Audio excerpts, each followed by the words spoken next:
الله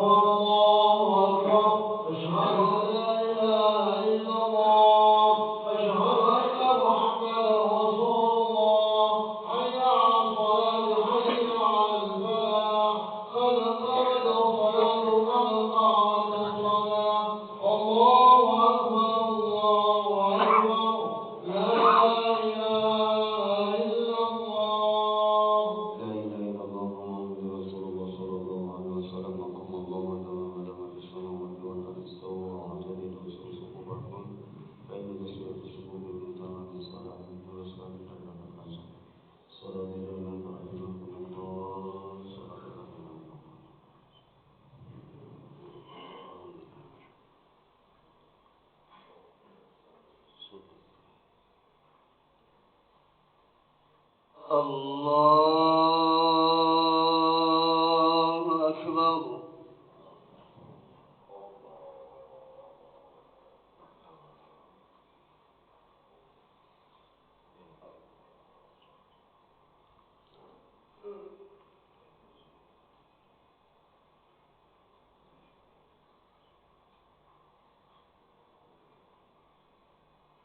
بسم الله الرحمن الرحيم.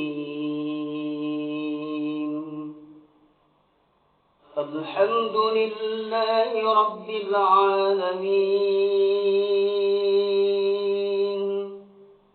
الرحمن الرحيم، مالك يوم الدين. إياك نعبد وإياك نستعين. اهدنا الصراط المستقيم، صراط الذين أنعمت عليهم غير المغضوب عليهم ولا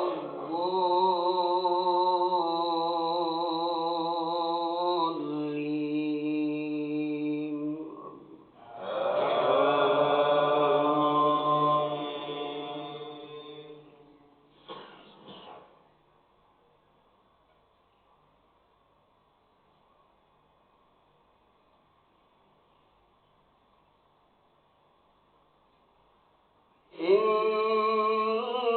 للمتقين مفازا، حدائق وأعنابا وكواعب أترابا وكأسا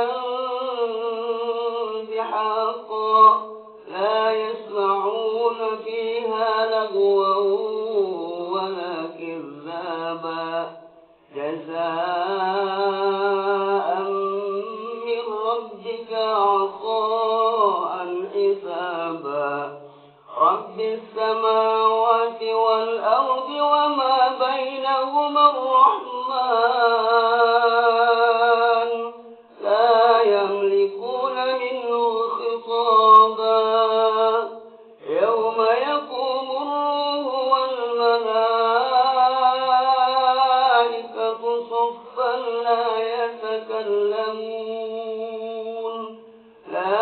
يتكلمون إلا من أذن له الرحمن وقال صوابا. ذلك اليوم الحق، فمن شاء اتخذ إلى ربه مآبا. إنا أنذرناكم عذابا قريبا، يوم ينظر المرء ما قدمت يداه ويقول الكافرون يا ليتني كنت ترابا. الله أكبر.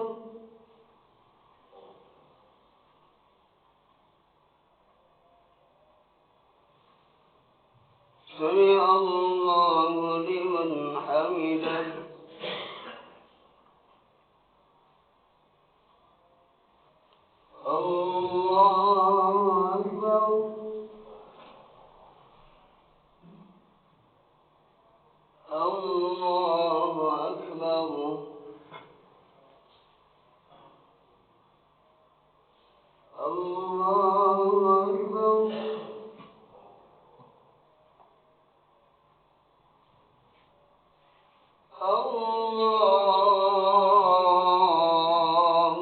أكبر. بسم الله الرحمن الرحيم. الحمد لله رب العالمين الرحمن الرحيم مالك يوم الدين. إياك نعبد وإياك نستعين. اهدنا الصراط المستقيم صراط الذين أنعمت عليهم غير المغضوب عليهم ولا الضالين.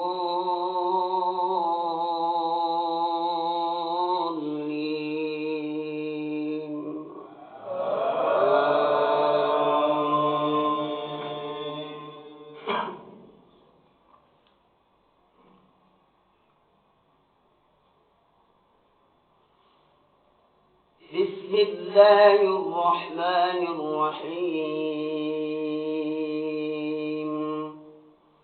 والعصر إن الإنسان لفي خسر إلا الذين آمنوا وعملوا الصالحات وتواصوا بالحق وتواصوا بالصبر. الله أكبر.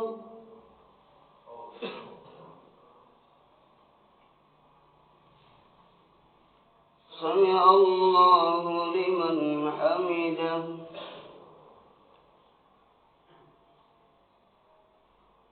اللهم اهدنا فيمن هديت وعافنا فيمن عافيت وتولنا فيمن توليت وبارك لنا فيما أعطيت وقنا برحمتك شر ما قضيت.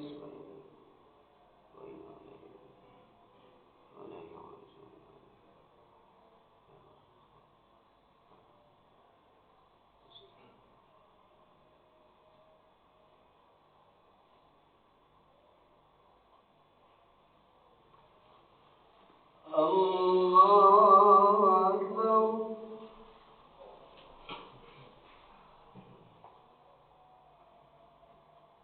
الله أكبر.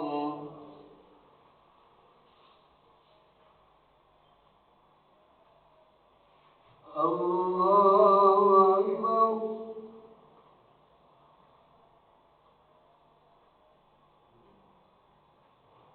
الله أكبر.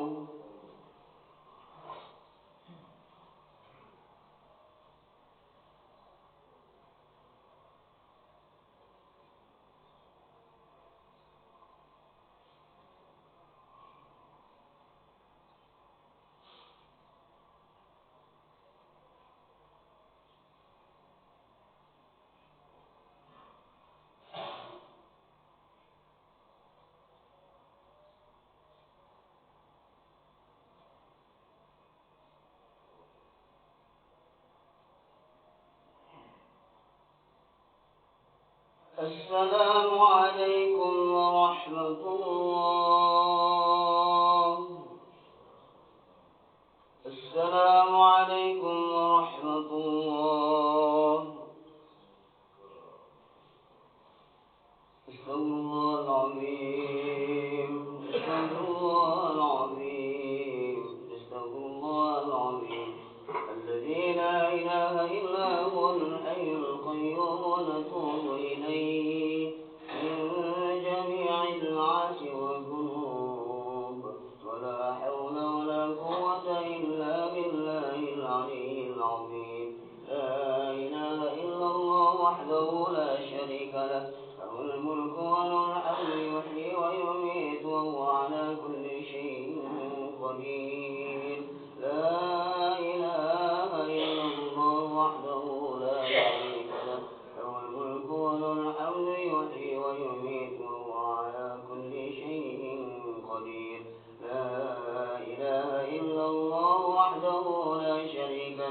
له الملك وله الحمد يحيي ويميت وهو على كل شيء قدير. اللهم أجرنا من النار، اللهم أجرنا من النار، اللهم أجرنا من النار، اللهم أجرنا من النار، اللهم أجرنا من النار، اللهم أجرنا من النار سالمين. اللهم أنت السلام ومنك السلام وإليك يعود السلام. فحينا ربنا بالسلام وادخلنا الجنة دار السلام. تباركت ربنا وتعاليت يا ذا الجلال والإكرام.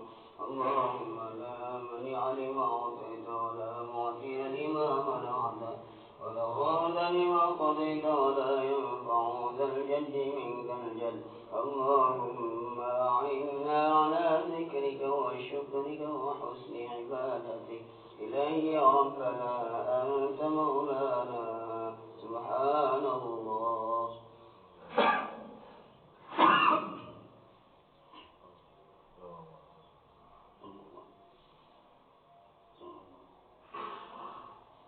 سبحان الله وبحمده دائما أبدا.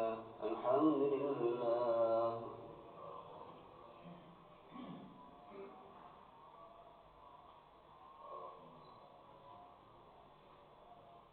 الحمد لله رب العالمين على كل حال ونعمة.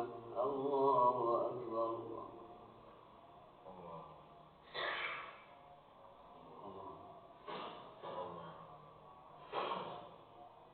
الله أكبر كبيرا والحمد لله كثيرا وسبحان الله بكرة وأصيلا. لا إله إلا الله وحده لا شريك له. له الملك وله الحمد يحيي ويميت وهو على كل شيء قدير. ولا حول ولا قوة إلا بالله العلي العظيم. الفاتحة. أعوذ بالله من الشيطان الرجيم. بسم الله الرحمن الرحيم. الحمد لله رب العالمين الرحمن الرحيم مالك يوم الدين. إياك نعبد وإياك نستعين. اهدنا الصراط المستقيم صراط الذين أنعمت عليهم غير المغضوب عليهم ولا الضالين. آمين. السلام عليكم ورحمة الله وبركاته. وعليكم السلام ورحمة الله وبركاته. بسم الله الرحمن الرحيم. الحمد لله رب العالمين والعاقبة للمتقين ولا عدوان إلا على الظالمين. أشهد أن لا إله إلا الله وحده لا شريك له وأشهد أن محمدا عبده ورسوله لا نبي بعده. اللهم صل وسلم على سيدنا محمد وعلى آله وصحبه ومن والاه. أما بعد. Hadirin kaum muslimin wal muslimat, para bapak dan ibu jamaah Masjid Al-Barakah yang dimuliakan oleh Allah Subhanahu wa taala. Kita bersyukur kehadirat Allah Subhanahu wa taala. Alhamdulillah di pagi yang begitu cerah ini kita masih diberikan kesempatan oleh Allah Subhanahu wa taala bisa berkumpul, bermuajahah, bermujalasah tempat yang dimuliakan oleh Allah Subhanahu wa taala untuk melaksanakan kewajiban kita yaitu sholat subuh, dan alhamdulillah dilaksanakan dengan berjamaah. Yang mudah-mudahan amalia pahala ibadah kita dilipat gandakan oleh Allah Subhanahu wa taala. Yang mudah-mudahan dengan kita berkumpulnya di sini di tempat yang dimuliakan oleh Allah menjadikan sebabiyah turunnya rahmat Allah Subhanahu wa taala dan menjadikan wasilah diberikan panjang umur di dalam taat kepada Allah Subhanahu wa taala, diberikan kesehatan yang mudah-mudahan kita bisa meningkatkan ketakwaan kita kepada Allah Subhanahu wa taala. Karena nikmat panjang umur dalam taat kepada Allah, nikmat sehat itu adalah nikmat yang paling berharga bagi kita. Kadang-kadang hadirin, nikmat sehat ini banyak orang yang melupakan, bahkan banyak orang yang tertipu dengan nikmat-nikmat sehat. Sebab Nabi pernah menjelaskan di dalam hadis yang diriwayatkan oleh Imam Bukhari. Nabi SAW bersabda, nikmatani maghbunun fihima katsirun minan nas.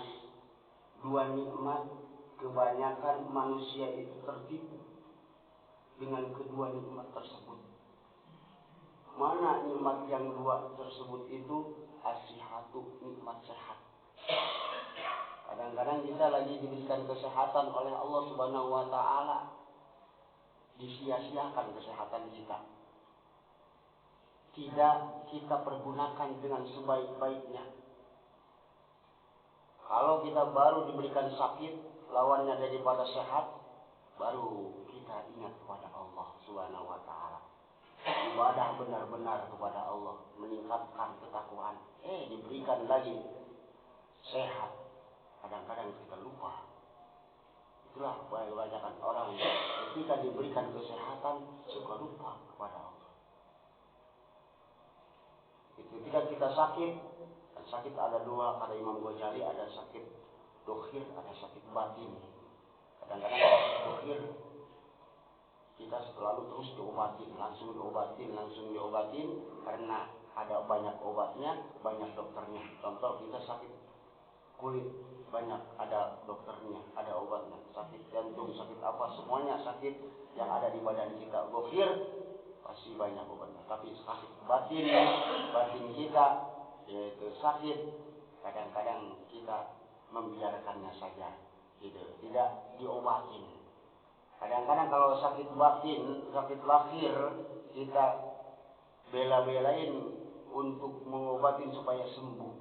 Apapun yang kita punya, walaupun habis harta kita, yang penting sehat. Tetapi kalau kita sakit batin, kita dibiarkan saja, tidak dipertahankan untuk bisa sembuh sakit batin kita. Kadang-kadang sakit lahir, kita yang sakit tahu bahwa kita punya penyakit, yang lain tidak tahu.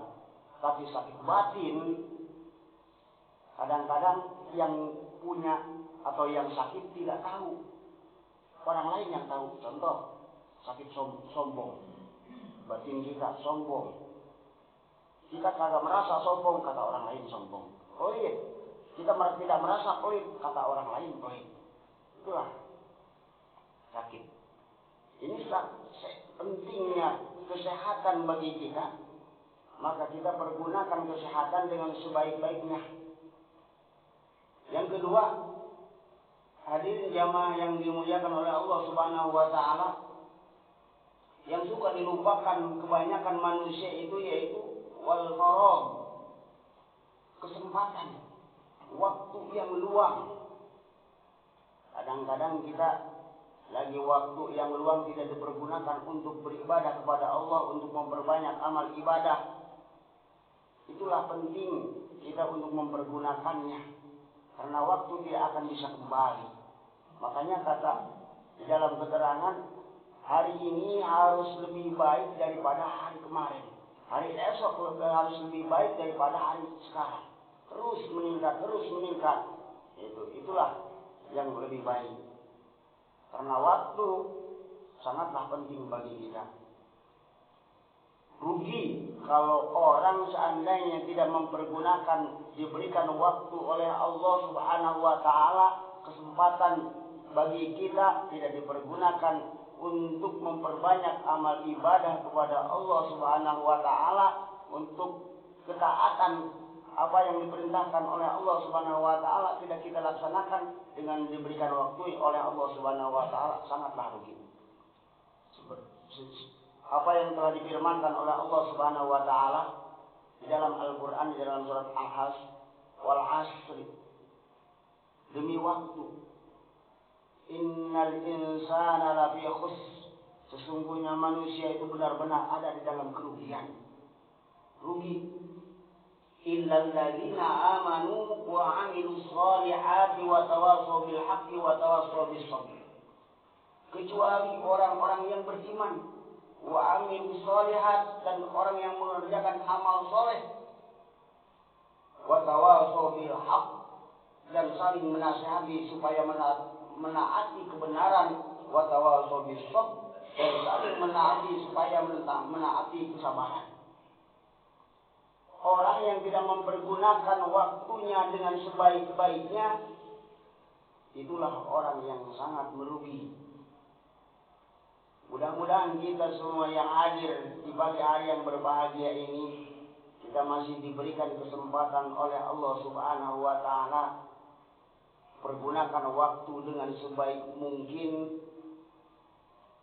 supaya kita mendapatkan surganya Allah Subhanahu wa Ta'ala, mendapatkan kenikmatan Allah Subhanahu wa Ta'ala yang kita inginkan, yang kita idam-idamkan. Jangan sampai kita hidup di dunia ini banyak maksiat tetapi sedikit ibadah kepada Allah Subhanahu wa Ta'ala. Itulah sangat merugi.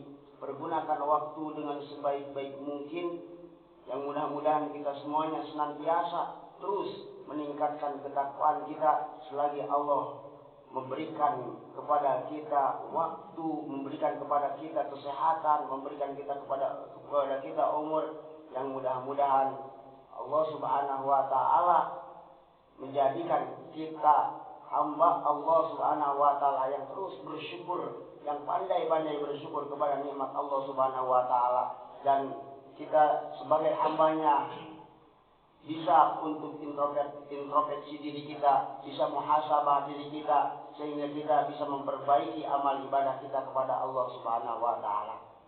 Hadirin jamaah yang berbahagia yang dirahmati Allah Subhanahu wa Ta'ala, itulah